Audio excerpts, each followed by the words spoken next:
ሰላም የአዲስ ኢንሳይደር ቤተሰቦች እንደምን ቆይታችኋል? አሁን ወደ እናንተ ዋና ዜናዎችን እናደርሳለን። ከምናደርሳችሁ ዜናዎች መካከል አቶ ደስታ ሌዳሞ የሚመራው ክልል አብዛኛው ህፃናት ልጆች ጎዳና የወጡበት፣ እናቶች በየመንገዱና በየጥጋ ጥጉ ለልመና የተሰማሩበት ክልል ቢሆንም ልጃቸውን ወደ ውጪ ሀገር በመላክ እያስተማሩ ስለመሆኑ ተነግሯል። ይህንን ጉዳይ በዝርዝር ወደ እናንተ የምናደርስ ነው የሚሆነው። በሌላ ዜና ደግሞ የፋኖ ታጣቂዎች በሚፈልጓቸው የአውሮፓ ሀገሮችና አደራዳሪዎች አማካይነት ድርድር እንዲደረግ መንግስት ፈቃደኛ ነው ስለመባሉም ወደ እናንተ የምናደርስ ነው የሚሆነው። ሌላኛው ዜናችን ደግሞ አብን ባካሄደው ጉባኤ ዶክተር በለጠ ሞላን የፓርቲው ሊቀመንበር አድርጎ ስለመሰየሙም ወደ እናንተ በዝርዝር የምናደርስ ነው የሚሆነው።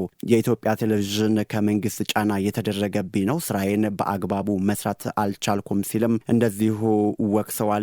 ይህንም ጉዳይ ወደ እናንተ ነው የምናደርሰው። ከባህር ማዶ ከምናስደምጣ ዜናዎች ደግሞ ኢማም አያቶላ ካሚኒ ለኢራቅ የዩናይትድ አረብ ኤምሬት፣ ኩዌት፣ ኳታር፣ ቱርክና ባህሬን ማስጠንቀቂያ ስለመላካቸውም እንደዚሁ ወደ እናንተ የምናደርስ ነው የሚሆነው። አድማጮቻችን ለዚህ ቻናል አዲስ ከሆናችሁ ላይክ፣ ሼር፣ ሰብስክራይብ ማድረግ እንዳይረሳ።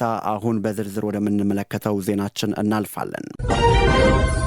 አቶ ደስታ ሌዳሞ ታላቅ ልጁን ለትምህርት ወደ ሀገር አሜሪካ ልኮ እያስተማረ እንደሚገኝ ታማኝ ምንጮች ገልጸዋል። አቶ ደስታ ሌዳሞ የሚመራው ክልል አብዛኛው ህፃናት ልጆች ጎዳና የወጡበት፣ እናቶች በየመንገዱና በየጥጋ ጥጉ ለልመና የተሰማሩበት ክልል መሆኑም ተገልጧል። የክልሉን ሀብት ለአራት ሆነው የተቀራመተው አገዛዝ የሚመራውና በአሜሪካን ሀገር በ300 ሚሊዮን በኢትዮጵያ ብር ቤት መግዛቱን ድፍን የኢትዮጵያ ህዝብ ዜናውን በአግራሞት እያጋሩት ያሉት አቶ ደስታ ሌዳሞ ሌሎች ልጆቻቸውን ወደ አሜሪካ ለመላክ ፕሮሰስ ላይ መሆናቸውም ተገልጧል። እነዚህ ዘራፊና ወንበዴ ከህዝብ የዘረፉትን ሀብት ወደ ውጪ ሀገር እያሸሹና የወረሩት መሬትም በአሁኑ ሰዓት በጥድፊያ እየሸጡ ስለመሆኑም ተገልጧል። የፌዴራል መርማሪ ቡድን በእነኚህ ዘራፊና ወንበዴ ቡድን ላይ አስተማሪ የሆነ እርምጃ ወስደው ለህዝብ ይፋ እንዲያደርግ አበክረው ህዝቡ እየጠየቁ ስለመሆኑ እንዲሁም ህዝባዊ የለውጥ ትግል ተጠናክሮ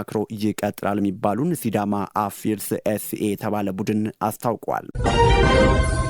ሌላኛው ዜናችን የፋኖ ታጣቂዎች በሚፈልጓቸው የአውሮፓ ሀገሮችና አደራዳሪዎች አማካኝነት ድርድር እንዲደረግ መንግስት ፈቃደኛ ነው ተብሏል። በአማራ ክልል የሚንቀሳቀሱት የፋኖ ታጣቂዎች በሚፈልጓቸው የአውሮፓ ሀገሮችና አደራዳሪዎች አማካኝነት ድርድሮች እንዲደረጉ መንግስት ፈቃደኛ መሆኑን የአማራ ክልል የሰላም ምክር ቤት አስታውቋል።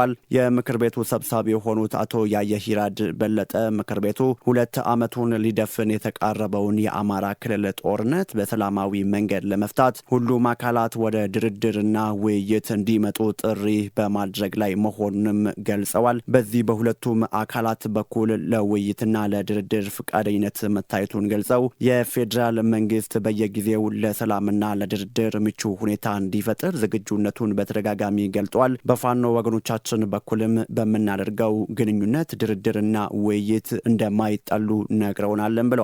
አንደኛው ሌላኛውን ያለምንም አዝማሚያ ያለው ውይይት የሚያደርገውን ጥረት አስቸጋሪ እንዳደረገው ጠቅሰው አለመተማመኑን ለማስወገድ የፋኖ ታጣቂዎች በሚፈልጓቸው የአውሮፓ ሀገሮችና አደራዳሪዎች አማካኝነት ድርድሮች እንዲደረጉ መንግስት ፈቃደኝነቱን ማሳየቱንም ጠቁሟል። ይህንን አስመልክቶ ከአብዛኞቹ የፋኖ ታጣቂዎች ጋር ውይይቶችን እንዳደረጉ የገለጹት አቶ ያየሂራድ ከፋኖ አመራሮች ምላሽ በመጠበቅ ላይ መሆናቸውንም አመላክቷል። የአማራ ክልል የሰላም ምክር ቤት በክልሉ በሚንቀሳቀሱት የፋኖ ታጣቂዎችና በመንግስት መካከል እየተካሄደ የሚገኘውን ጦርነት በውይይትና በድርድር ለመቋጨት የአመቻችነት ሚናውን እንዲወጣ ሰኔ 18 ቀን 2016 ዓ.ም መመስረቱም የሚታወስ ነው።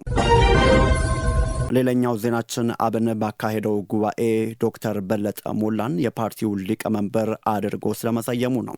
የአማራ ብሔራዊ ንቅናቄ 3ኛ መደበኛ ጉባኤውን አካሂዷል።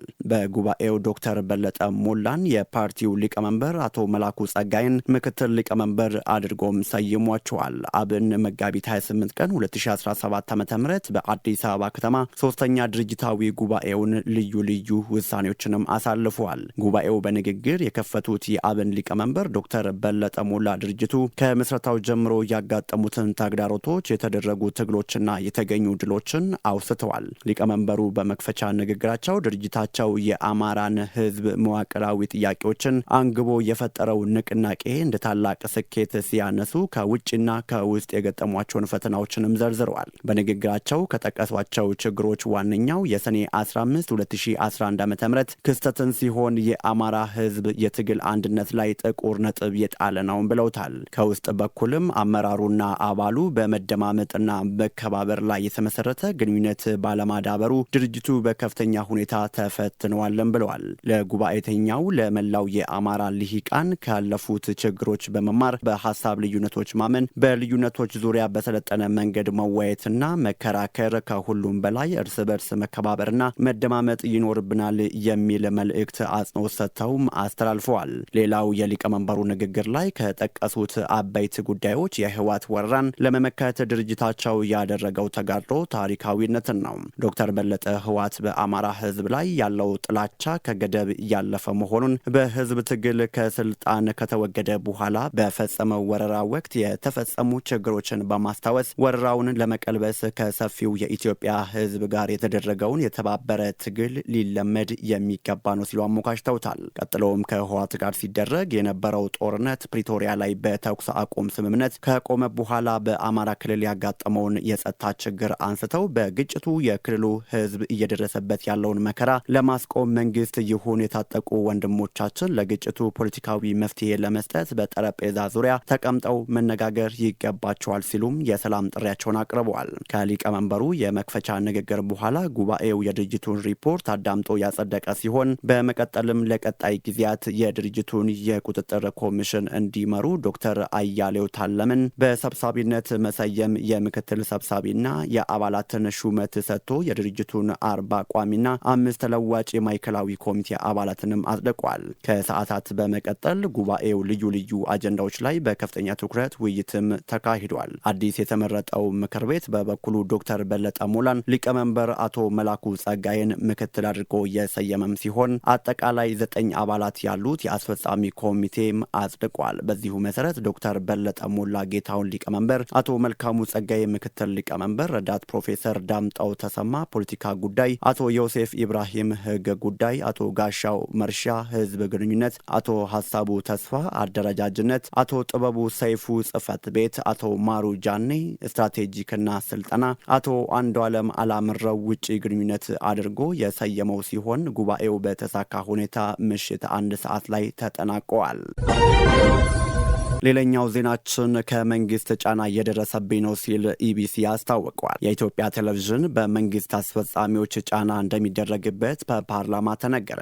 የመንግስትን ጉዳይ እንጂ ህዝብ የሚፈልገውን እየሰራ አይደለምም ተብሏል። የኢትዮጵያ ቴሌቪዥን በመንግስት ስራ አስፈጻሚ አካላት ጫና ስለሚደረግበት የመንግስት አካላት የሚፈልጉትን እንጂ ህዝብ የሚፈልገው ጉዳይ ላይ አይሰራም የሚል የኦዲት ሪፖርትም ትችት ቀርቦበታል። ትችቱ የቀረበበት የህዝብ ተወካዮች ምክር ቤት የመንግስት ወጪ አስተዳደርና ቁጥጥር ጉዳዮች ቋሚ ኮሚቴ፣ የኢትዮጵያ ብሮድካስቲንግ ኮርፖሬሽን የሬዲዮና የቴሌቪዥን ዜናና ወቅታዊ ጉዳዮች አገልግሎት አሰጣጥና አፈጻጸም ውጤታማነትን በተመለከተ የፌዴራል ዋና ኦዲተር በተቋሙ የ2015ና 2016 ዓ.ም አፈጻጸም ላይ ባደረገው የኦዲት ሪፖርት ላይ መጋቢት 24 ቀን 2017 ዓ.ም ከተቋቋሙ ኃላፊዎችና ከዋና ኦዲተር መስሪያ ቤት ኃላፊዎች ጋር ውይይት ሲደረግ ነው። የቋሚ ኮሚቴው ምክትል ሰብሳቢ ወይዘሮ አራሬ ሞሲሳ በሰጡት አስተያየት መንግስት የሚፈልገውን እንጂ ህዝብ የሚፈልገው ሚዲያ ላይ አይውልም ብለዋል።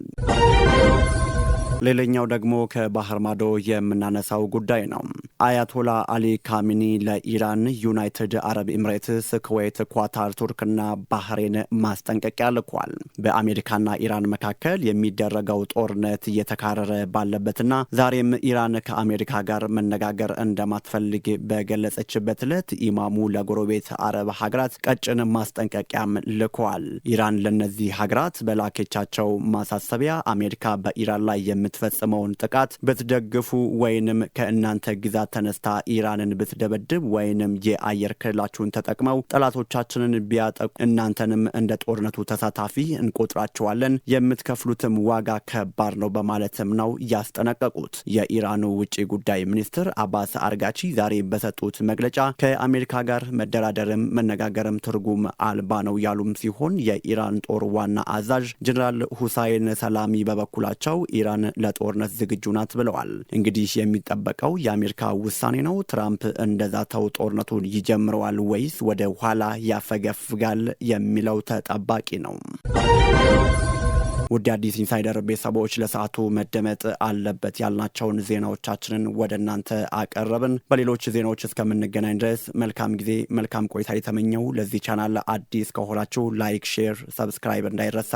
መልካም ቆይታ።